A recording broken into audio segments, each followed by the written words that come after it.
Sejam muito bem-vindas. Começa agora o Planeta Mulher.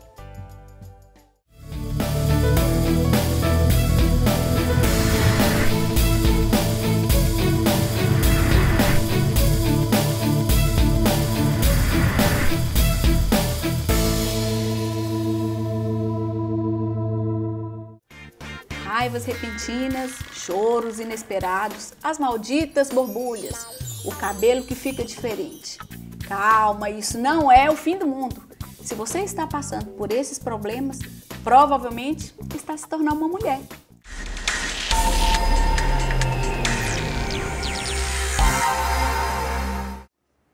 Menina ou mulher? A idade chega e os conflitos começam a aparecer. Essa idade não é nada fácil e os especialistas advertem. Temos que ter atenção para passar isso muito bem passado. Estou aqui com 3 meninas que estão nessa fase e que garantem, não tem sido fácil passar por elas. Então, o que vocês acham que é ser mulher?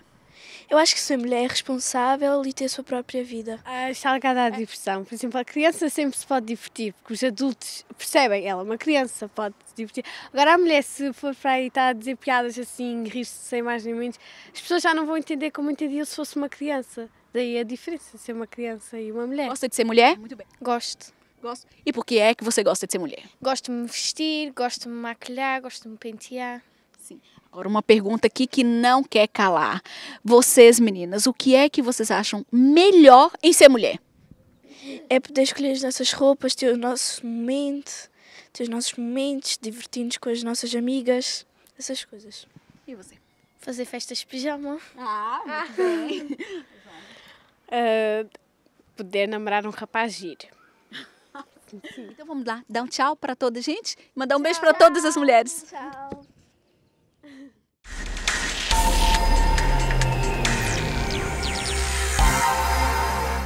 A tão discutida puberdade traz gostos e desgostos numa fase de transição. Juliana Moraes e Mara Ávila são minhas entrevistadas. Elas vêm hoje falar sobre esse assunto. Olá, meninas! Obrigada por estar aqui de novo conosco. Olha, foi tão bom tê-las conosco aqui no programa passado que hoje nós vamos repetir com outro assunto. Então, o que vamos falar hoje é sobre puberdade feminina. O que vocês têm a dizer pra gente sobre o que é a bendita puberdade, que deixa as meninas enlouquecidas? Vocês já passaram por isso, Juliana? Sim, todas nós. Todas nós. A puberdade é um momento muito importante para as meninas, não é? Porque é uma altura de muitas mudanças, tanto elas físicas como emocionais. Ou seja, é a transição entre a infância e a fase adulta, não é? Estão-se a transformar em mulheres. E é um período que pode surgir entre os 8 e os 14 anos de idade. Ainda é um tempo longo, não Exatamente. É um espaço aqui muito interessante. Mas também depende de menina para menina, não é? Umas são mais precozes do que outras. Tem a ver também com a questão da hereditariedade. Se a mãe entrou mais tarde, a criança também pode entrar, a filha também pode entrar mais tarde, é assim? Sim. Muito bem. Agora, diz pra gente por que é tão complicada essa fase? Por que tantas mudanças? Como a Juliana disse, essa fase acaba por ser a transição da infância para a idade adulta. Então o nosso corpo acaba por sofrer muitas alterações a nível físico. Como, por exemplo, as mamas das meninas acabam por crescer. Pode existir, por exemplo, um aumento mais de uma mama do que de outra. Mas isso é normal. É normal acontecer. É normal acontecer. Elas depois acabam por ficar proporcionais. Existe também um crescimento dos pelos, portanto, em várias zonas do corpo. Todas nós já sabemos como é que é. Depois também surge as secreções vaginais, que são normais. E também surge a menstruação. A menstruação pode surgir entre os 11 e os 13 anos, mas existe outro período que pode surgir mais cedo, entre os 8 e os 16. Por isso, se surgir, não ficam preocupadas, é normal. É normal. Esses sintomas físicos devem surgir antes dos 14 anos. Se não surgirem, devem procurar um médico. A idade limite está ali para os 14, 15 anos no máximo, é isso? Sim, exatamente. Ok. A Juliana, nós temos aqui várias meninas que nós já vimos aqui as imagens delas e que mesmo passando por toda essa situação, elas estão sempre felizes e preferem ser mulheres. Mas o que é que faz essa alteração de cabelo, de borbulhas? Isso são as questões hormonais? Basicamente é isso? Exatamente, nessa fase há muitas alterações hormonais, Sim. ou seja, como referimos anteriormente, é uma fase de transição, não é? Para a fase adulta. E há muitas alterações a nível do corpo da menina. Mas não são só físicas, também são emocionais. Psicológicas. Exatamente, psicológicas. Há uma baixa autoestima, normalmente, porque começam a comparar com as amigas, começam a não gostar das mudanças do seu corpo, tornam-se também mais tímidas, tendo ideias erradas delas próprias, não é? E também alterações de humor, porque começam a ficar, se calhar, mais irritadas, mais agressivas, principalmente com os pais. Aqui também uma situação que não é nem criança e nem adolescente. Portanto, surge ali todos os tipos de conflito em que até mesmo as questões mais simples do tipo, que roupa que eu vou vestir, não é de criança, porque ela já não se sente criança em alguns momentos, mas também não é de adulto. Então, e mais, em relação à parte física? A parte física surge, foi as alterações que eu acabei de enumerar há bocadinho. Sim. Essas são as principais alterações. Tem alguma forma disso ser mais suave? Ou é só mesmo psicologicamente, ou é só mesmo através da conversa? Sim, acaba por ser somente através da conversa, acaba por ter muitas vantagens e acaba-se por conseguir ultrapassar muito bem essa fase. Uma das questões, os pais, principalmente as mães que acabam por estar mais próximas das meninas, devem ter uma atitude, por exemplo, devem as encorajar e devem tentar falar com elas e explicar-lhes que esta fase é só mesmo um período e que todas as outras meninas dessa idade estão a passar pelo mesmo, que elas não é preciso estarem com aqueles sentimentos de negação e que não querem, que isso é uma fase e que vai passar. E que todas nós passamos. E que todas nós passamos. Também uma das estratégias que os pais também devem adotar é, por exemplo, incentivá-las a ter uma dieta equilibrada. Porque as meninas nesta fase têm a tendência a aumentar de peso. Ao aumentar de peso e ao ter depois uma dieta desequilibrada, acabam por aumentar ainda mais de peso e com isso os problemas de autoestima que a Juliana falou acabam por baixar ainda mais. Por isso é muito importante ter uma dieta equilibrada.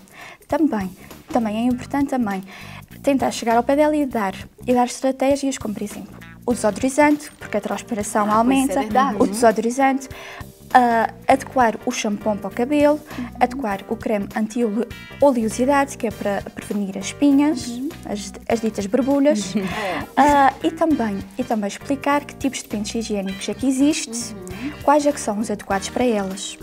É muito importante também as mães falarem sobre o que é a menstruação e que é para quando surgir elas não ser um choque e não entrarem em stress. Também devem incentivá-las a ter na mochila uma cuequinha e um penso higiênico, que é para quando surgir elas consigam resolver a situação com a maior naturalidade. Também deve incentivá-las a fazer exercício físico.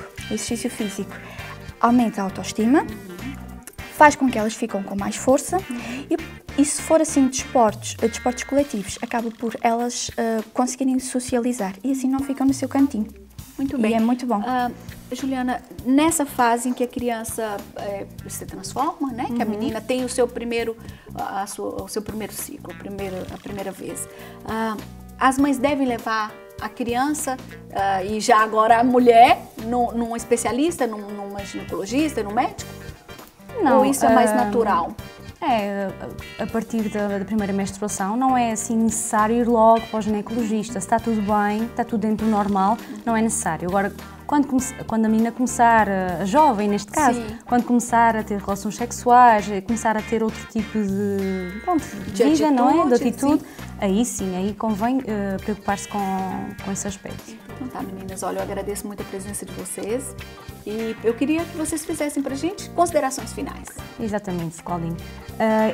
Nós queríamos salientar aqui que é muito importante a atitude dos pais, ou seja, é muito importante que os pais mostrem disponibilidade para conversar com elas, que estejam predispostos, exatamente, abertos para ouvir, não é só conversar, como estar disponíveis para ouvir. Sim.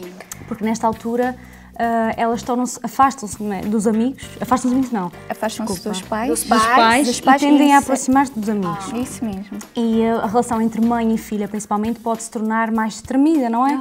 E aí convém estar atento a esse pormenor, porque se tiverem uma boa relação com as filhas, é mais fácil delas confiarem nos pais para se abrirem, não é? E vão ter acesso às informações corretas. Exatamente. Sim. E convém lembrar-se então que isto a puberdade é uma fase de adaptação, que elas estão-se a autodescobrir, estão a descobrir novos interesses e por vezes podem pensar que não são compreendidas, não é? Pelos Por isso, pais. muitas das vezes é que têm aquelas atitudes, como a Juliana referiu, a baixa autoestima, a timidez, porque surgem essas alterações. Por isso é muito importante elas terem o apoio dos pais, principalmente as mães, que normalmente é quem está mais próximo dela, e tentá-las apoiar. Pois, claro, existe também aqui uma situação onde a criança entra no período da puberdade e isso leva um tempo ainda longo, porque ela pode entrar com 12 anos e só sai, então, quanto tempo ela fica ali? Isso depende muito das crianças. É como eu estava a explicar há bocadinho, há crianças que são mais precoces do que outras. Podem iniciar, por exemplo, aos 8 anos. Há crianças que têm Mas essa, por menstruação... exemplo, que entrou aos 8 anos, ela fica até quando? Isso é um período de quanto tempo? Mas isso é um bocadinho relativo, Claudinha. Ok. Não é algo que consiga especificar, não é o momento que inicia e o momento que acaba, não é? Mas é entre esse período, só que vai variando muito de jovem para jovem. Pode variar de 2 anos, 3 anos, depende de cada uma delas. Ok, então muito obrigada e até o próximo programa, meninas. Obrigada. Adeus, obrigada. Adeus. Até já.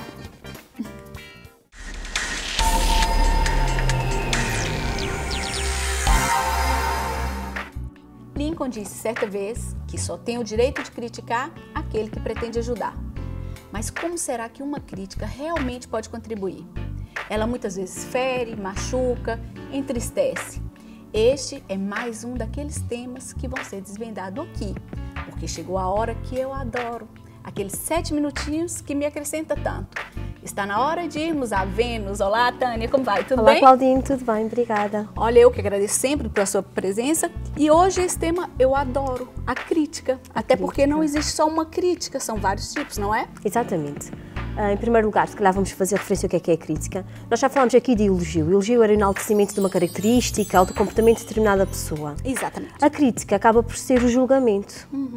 A apresentação de alguns aspectos negativos em relação a um aspecto ou comportamento de determinada pessoa. E realmente nós podemos falar em crítica construtiva e em crítica destrutiva. Sim, mas como é aqui que deve ser feita uma crítica? A princípio, só deve ser feita uma crítica positiva, não é isso? Positiva. Uma construtiva. E como é que ela deve ser feita? E vou explicar só primeiro, antes de ser, como é que deve ser feita a crítica, porque é que se deve recorrer à crítica construtiva e não à crítica destrutiva. Em primeiro lugar, a crítica destrutiva cria tensões muito grandes, situações de conflito, porque em vez de ser direcionada a determinado comportamento, a determinada ação, é direcionada a um indivíduo. Imagina o seguinte, tenho que fazer um relatório e não o fiz da melhor forma. Realmente não estava dentro dos parâmetros que tinham sido exigidos. E vem-me chamar a atenção em relação a esse assunto e dizem-me assim, tu és uma estúpida, nunca fazes nada que preste. Esta é a crítica destrutiva. E é incrível como existe realmente uma tendência a isso. Dirigida ao indivíduo e não ao comportamento. O indivíduo não é estúpido por ter errado numa tarefa, porque se calhar tem muito bem sucedido em todas as outras. Exatamente. E é preciso ter muita atenção quando se faz essa crítica. E também a crítica destrutiva é muitas vezes feita em público, mesmo com o sentido de humilhação. Ponto fundamental, a crítica não é feita para humilhar, nem para denegrir o outro. A crítica é feita para construir, validar e aperfeiçoar o comportamento do outro. Então, vamos optar por uma crítica construtiva, que sirva de crescimento. Não é? Então, vamos aí, como é que nós devemos fazer a crítica? Os autores defendem que é muito importante nós começarmos, por exemplo, com um elogio. Mas temos o seguinte, Claudinho, vamos pegar outra vez no exemplo do relatório. Não estive bem no relatório, não cumpri os requisitos necessários, mas em todas as outras tarefas sai-me sempre muito bem. Então o que é que custa dizer assim? Claudinho, imaginemos, Claudinho, a Claudinha é sempre excelente naquilo que faz, é sempre aprimorada, tem sempre atenção aos detalhes. Desta vez, em relação a esse relatório, faltou ter aqui o foco em alguns parâmetros. Verifiquei que falta este ou aquele. Mas nós podemos sentar em conjunto, refletir sobre isso e delimitar, perceber qual é o problema e resolver a situação. Tá aí essa questão para ajudar. Ok, começo pelo elogio, apontei o problema, eu devo ser específica no problema que aponto. Ou seja, eu vou-me reportar só àquela situação, não vou dizer, porque é sempre a mesma coisa, já da outra vez passada, e pegar em todas as outras situações que correram menos bem. Não, vou-me focar especificamente naquela situação em concreto e apresentar até soluções. E, finalmente, já falei em 2 aspectos na crítica. Primeiro, o elogio, sempre que possível começar com o elogio, a crítica em si própria e depois, fundamental, extremamente importante, o reforço positivo. Claudine, eu sei que vai ser capaz, eu sei que consegue em todas as outras áreas, porque é que não haveria de conseguir nessa? E é este reforço que dá aquele impulso necessário para que se tenha a motivação e a vontade, não só de corrigir o que foi apontado, mas de não falhar mais e de fazer tudo o resto de forma também bem sucedida. Queria também acrescentar aqui que, quando eu uso na minha prática o elogio, quando eu habitualmente elogio o outro, é muito mais fácil, quando eu tenho a necessidade de o criticar, de ele aceitar essa crítica. Com certeza. Por isso a prática do elogio é muito importante, porque muitas vezes nós temos que recorrer à crítica, temos que ser realistas, Claudine. Se existe alguma coisa que não está bem feita, não foi feita da forma como tinha sido prevista, é necessária a crítica é necessária. Claro que sim. E quem a recebe também tem que a ver como uma coisa que é necessária e que serve para o crescimento pessoal.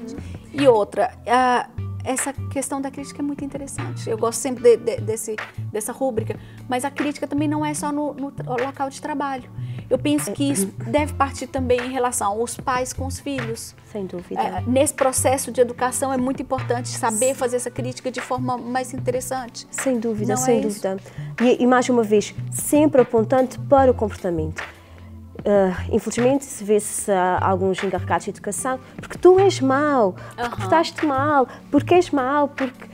Não, ele não é mau. Aquele comportamento é que foi incorreto ou foi inadequado. Exatamente. Imaginemos, vou inventar aqui o nome de uma criança. Miguel, a mãe já te disse para não fazer isto, por isso, por aquilo, porque faz isso, aquilo e aquilo. Vamos fundamentar e vamos para a criança perceber que é o comportamento e que não é a criança em si que possui essas fragilidades ou essas incompetências, foi o comportamento da criança. E aquilo ali é realmente incrível, porque se a gente não se preocupa em fundamentar e se a gente não se preocupa em criar a crítica em relação ao comportamento, de repente, nesse caso da criança, ela pode crescer realmente acreditando que não é boa, que não é boa o suficiente, que não é inteligente ou que é uma pessoa má. Se há uma associação entre aquilo que sou eu e aquilo que é o comportamento, se não existe essa associação, é muito difícil a criança perceber, eu não sou mau, eu aqui, nessa prestação, nesse comportamento específico deste dia, nesta hora, não estive bem.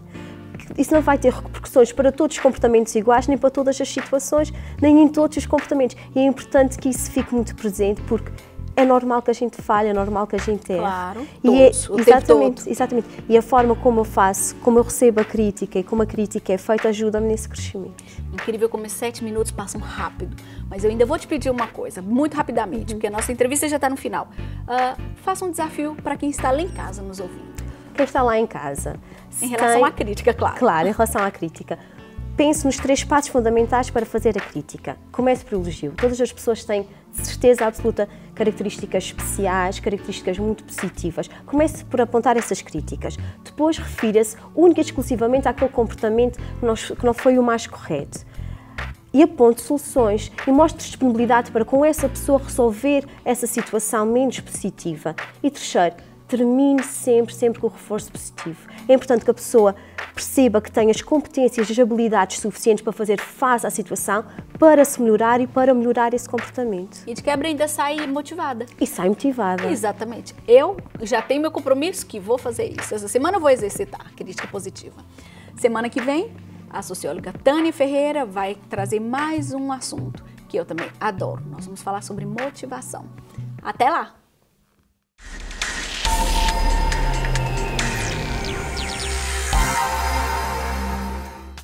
A boca é a porta de entrada para vários males e as cáries são consideradas a doença crônica mais comum do mundo. A estimativa é que cerca de 5 bilhões de pessoas, isto é, 88% da população mundial, apresente o problema, considerado então uma epidemia. Mas é claro que dá para prevenir da melhor forma. Mas hoje, isso é o que vamos falar hoje com a doutora Carla Vilas Boas na nossa saúde oral. Olá, Carla, como vai? Tudo bem? Olá, Claudine, tudo bem? Obrigada mais uma vez. Como é que passou a semana? Foi ótima. Foi ótima. Trabalhou bastante? Um bocadinho. É, muito bem. Tem que ser mesmo assim. Então, Carla, essa doença que atinge basicamente toda a população mundial, o que nós podemos falar dela? O que é realmente? Bem, a cárie tem muito que se lhe diga. Temos realmente uma grande epidemia e, para além disso, temos muitas formas de a evitar. Contudo, infelizmente em Portugal, muitas vezes não temos acesso aos cuidados de saúde oral com tanta facilidade como gostaríamos. Mas uma boa escovagem, um bom uso do fio dentário, bons hábitos alimentares também e informação, principalmente muita informação através do seu dentista e com um acompanhamento regular, conseguimos evitá-la com mais facilidade.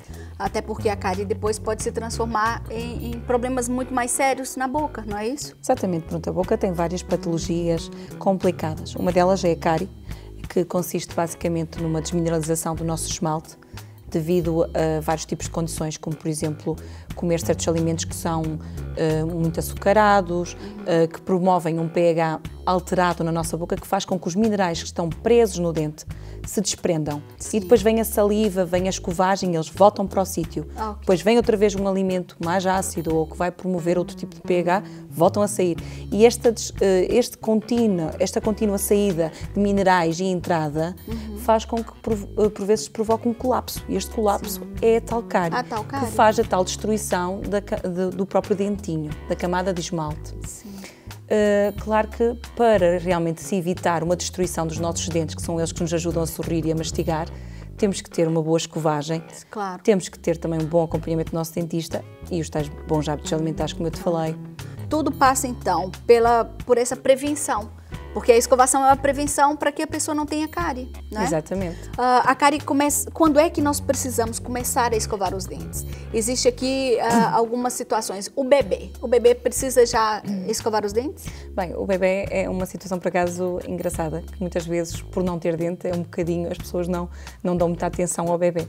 Mas, de certa forma, temos ali aquela gengiva que tem que ser estimulada para o nascimento dos primeiros dentinhos, porque senão as próprias mães têm dificuldades durante a noite para acalmar os seus bebês. Pode-se usar, por exemplo, uma gaze com um bocadinho de soro fisiológico e passar várias vezes durante o dia para estimular, para que quando os dentinhos começarem a nascer seja mais fácil a erupção.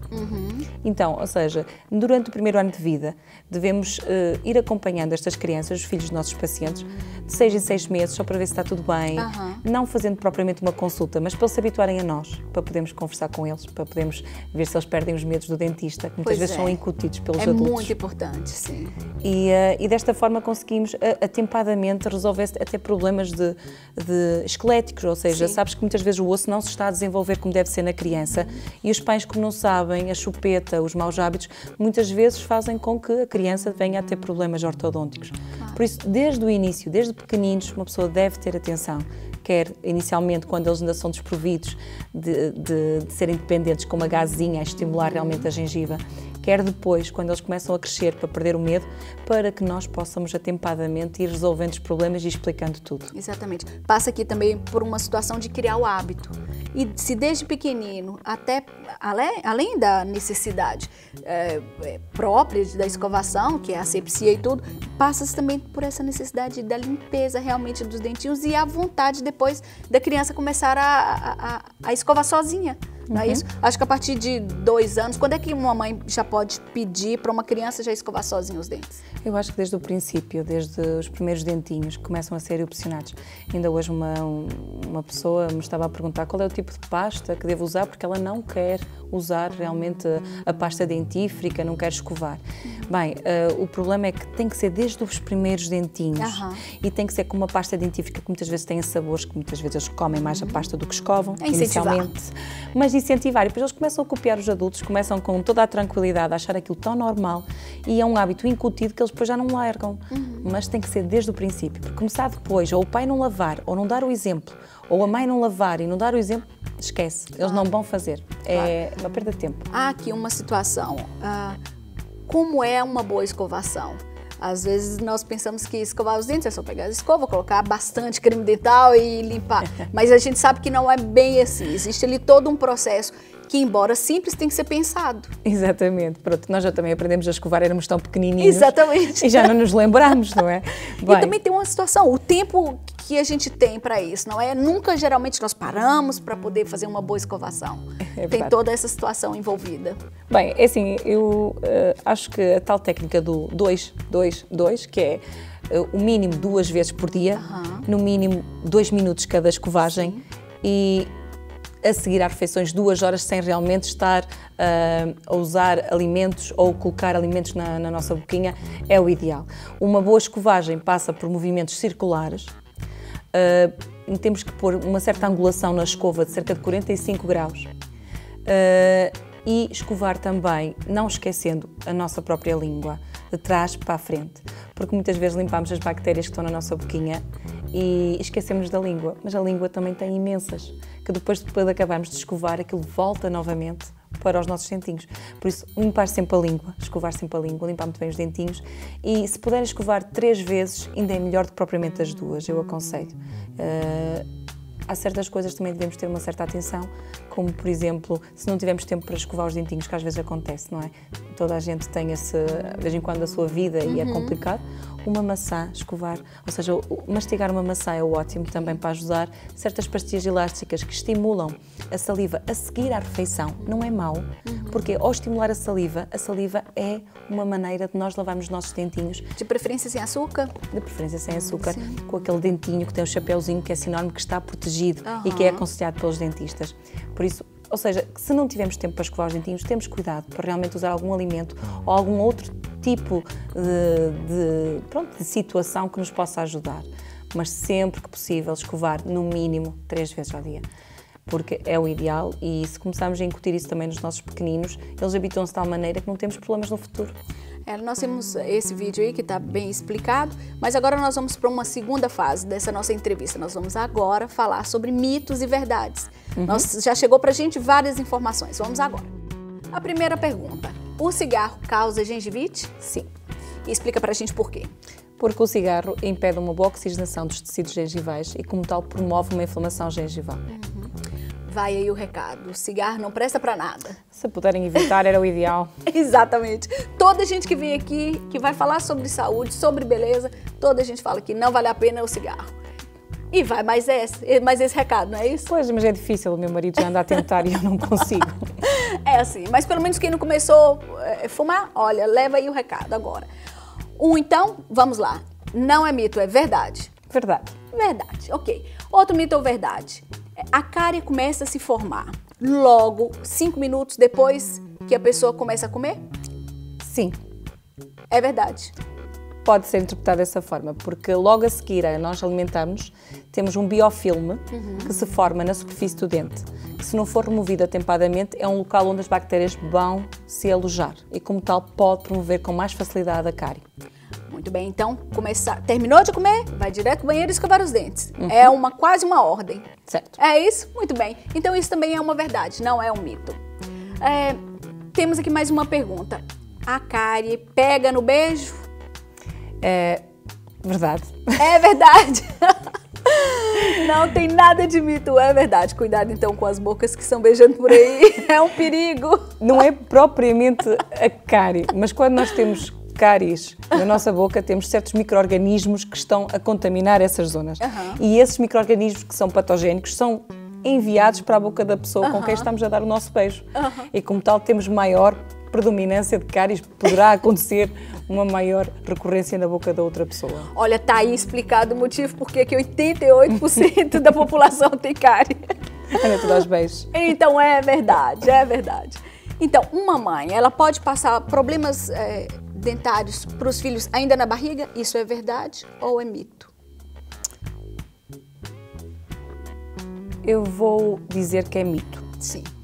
Porque nessa fase realmente há uns certos condicionantes, mas não tão diretamente quanto isso. Estatisticamente ainda não está completamente comprovado. Comprovado. Por isso, não. É mito. Pelo menos por enquanto é mito. Ok. Então, a semana que vem a doutora Vilas Boas volta com mais um novo tema. E por acaso é um tema que eu adoro falar. Clareamento dentário. Até mais.